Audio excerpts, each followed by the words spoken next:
So today on What's on Your Mind, we have a little CEO spotlight. We do this from time to time where we talk to CEOs of businesses, learn about their business. And in the case of Fargo, Moorhead, West Fargo, Dilworth, you start going through all the bedroom communities, Glendon, Castleton, Harwood, Horace. My gosh, there's a lot going on in our part of the world. So we love catching up with some of these folks. And a business I just learned about is called Media Shack.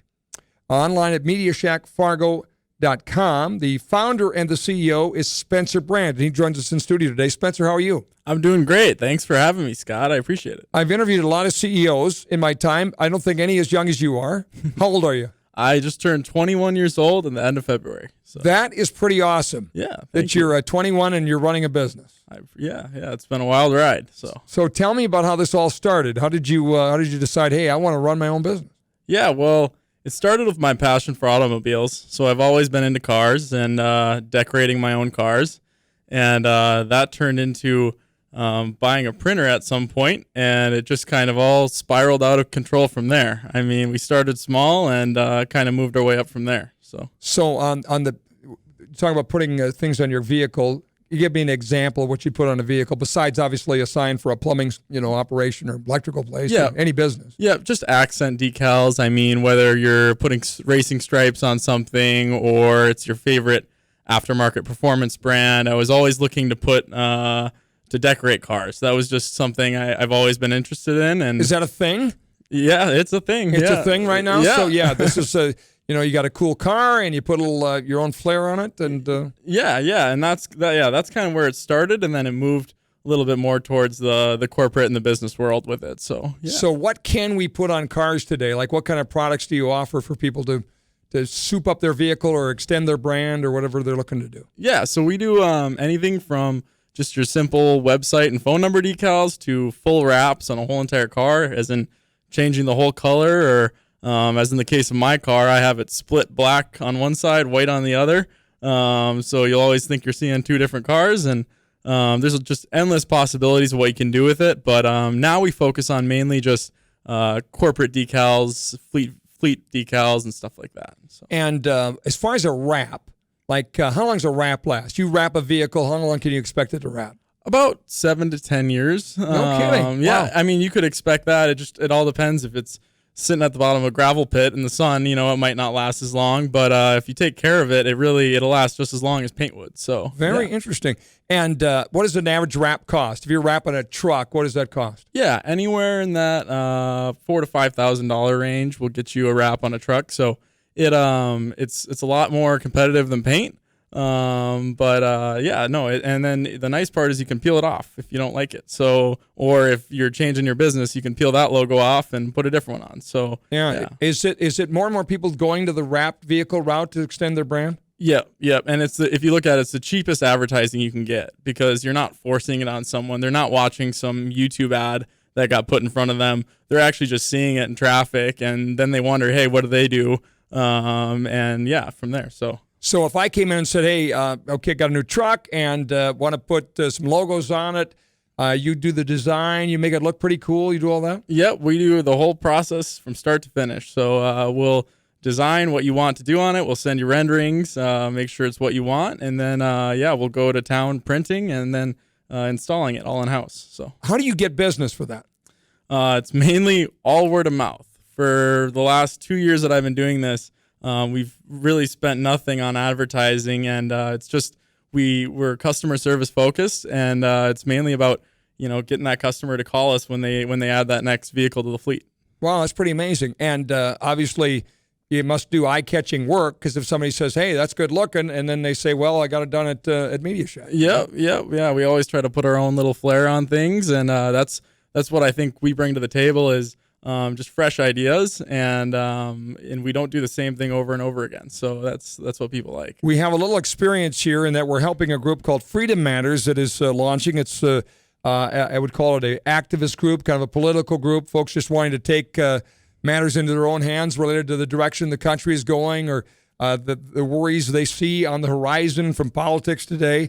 And these guys kind of sketched out some different ideas. We're getting ready for a event that'll take place down in Sturgis, so they wanted some sort of shirts and apparel and hats and whatnot that would be popular with the biker crowd. You guys did some amazing work in really quick time. I was really impressed. Tell us a little bit about what you do there. I appreciate it. So yeah, that's one of the big things that we offer is we're always, you can call me any time of night and we'll get it done. So that's where a big competitive advantage we have is we don't work 9 to 5. We work whenever there's work. So and yeah, from there, I mean, the Freedom Matters idea, it started as just a idea up in the air, and we really turned that around and got a website out there, got people to be able to find it, and it was a really interesting deal working with all those guys. And I was headed down to CPAC, and a couple of the guys that have been the energy behind Freedom Matters said we should do a hat honoring Rush Limbaugh. It's right after Rush Limbaugh passed away.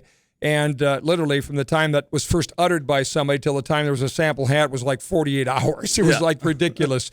And then got enough made up to bring them down and get them on the heads of lots of celebrities in the conservative world down at CPAC. So if you got an idea and you want to roll with it, you guys are the guys to call, obviously, with that kind of quick turnaround. Yeah, no, that was great. And seeing Roger Stone with that hat on made my day. So that was awesome. I love him. That was pretty cool. Well, how did the name Media Shack come about? It came about because I have a small shack down in Detroit Lakes, Minnesota. We have our main lake cabin, and then I have my own little small shack that I was hanging out in. And that's where me and my friends, that's kind of our man cave. And I was sitting there one night when I was starting the printing company, and we were trying to think of what to name it. And, it kind of plays off the Radio Shack from back in the day. And the shack was just so fitting. We knew that's what we had to do. So, yeah, that's pretty cool. And what does media mean? I mean, media can mean so many different things, but by media, what does that mean in your name? Yeah, that's the hard part about this business is there's so many avenues you can go with it. I mean, we do graphic design, so digital media. We print on physical media, on vinyl and stuff like that. So it's really just encompassing everything as far as branding and just getting your name out there and getting designs made up. So very interesting. Now, when you talk about media being getting your name out there, different ways to get your name out there, whether that's a hat, whether that's a T-shirt, a shirt, or whatever, or a side of a truck, it is a growing market share. But if you look at okay, I'm going to invest money in this business, I assume you want to make money, right? Yep. It's got to be a profitable enterprise to continue to employ all your people and whatnot. Is this like a booming business nationwide? If you go look at, are these kind of businesses booming? What's the competition in this market? Give us a little sense of why you decided this space. Yeah, for sure. It really just depends on how you do it. The reason why I chose this space is you never do the same thing twice. Every day is different. I'm always working on a different design, a different wall, a different truck. So that was my main thing with it, was to always be doing something different. And it is a booming industry as far as the vehicle graphics side of it. And whether to say it's the most profitable industry, I don't think so. But it's a booming industry. It's in demand. It's just about getting the right people that can do it, and having someone reputable that will do it the right way every time. So, and it sounds to me like your secret sauce, for lack of a better term, is that sort of all in, all the time, doesn't matter, and we're going to get the design just like you like it. So we're going to be a little more creative than just sort of the cookie cutter stuff. Is that right? And I encourage people. I say, if you don't like one thing about my design, I don't care if we do it 15 times over, you tell me and I fix that. Because that's what bugs me the most at the end of the day, is when I do something for someone and I had a feeling they didn't like that one part, or I could have done that one part different. It's all about if they like it. It doesn't matter if I think that should be there. It's about what the person that's going to be representing this company driving around wants it to look like. So, yeah. How many mouths are you feeding right now? How many employees have you got? We have 7 full-time employees, amazing full-time employees with 60 combined years of experience. So, how do you find them? It's interesting on the vehicle graphics side. It's something that I just kind of had to learn as I go and learn as I went. And I had a couple great employees at the time that I took with me, and now we work great as a team together. And on the embroidery side, we actually made a deal earlier this year to acquire the Alley Shop in Dilworth, which was a long-standing embroidery business in Dilworth. So we got some great employees out of that deal, and it's worked out great. So. What is your grand vision? What do you started with an idea at a shack at the lake. It grows into 7 employees. Where do you want it to go from here? From here, I think I wanna expand on the custom apparel. We do lots of different apparel, and our main focus is embroidery, but expanding that out to screen printing and other forms of apparel, of decorating apparel, and then expand more into fleet graphics. That's what our main business is now. Is we ship graphics all over the country to a couple different fleets. But yeah, you get that one right corporate client, and it's amazing what happens. So a fleet graphic would be like Marvin Windows wants all their trucks to look the same? Yep. And we do. We manage RDO Equipment's fleet, so we do all of their vehicle graphics across the U.S. And that we found out, you can keep half as many people happy and make the same amount of money if you have the right clients. So that's kind of what it's all about. That's very interesting. And how do you get those clients? How do you acquire a new customer? Acquiring new customers, I mean, we're not afraid to knock on doors. That's how I started. I was going into about every business on Main Avenue where our headquarters is. I walked into every place at the start, and now we have a sales team and we have people out there, and so word of mouth is the main driving force, and then not being afraid to step in there, get ourselves in the conversation, and see what we can do for people. Being a business owner, being an entrepreneur is not for the faint of heart. Obviously, there's ups and there's downs, and it's really exhilarating when you come up with a name and it looks great on a business card, and hey, we're going to do this, and then it's like, oh my gosh, this machine costs that much. Yeah. Oh my gosh, how much inventory do I have to carry? All the little pain points. You're a young guy. How did you kind of maneuver those waters? I have a lot of great mentors, and that's helped me a lot. But every day it's a different.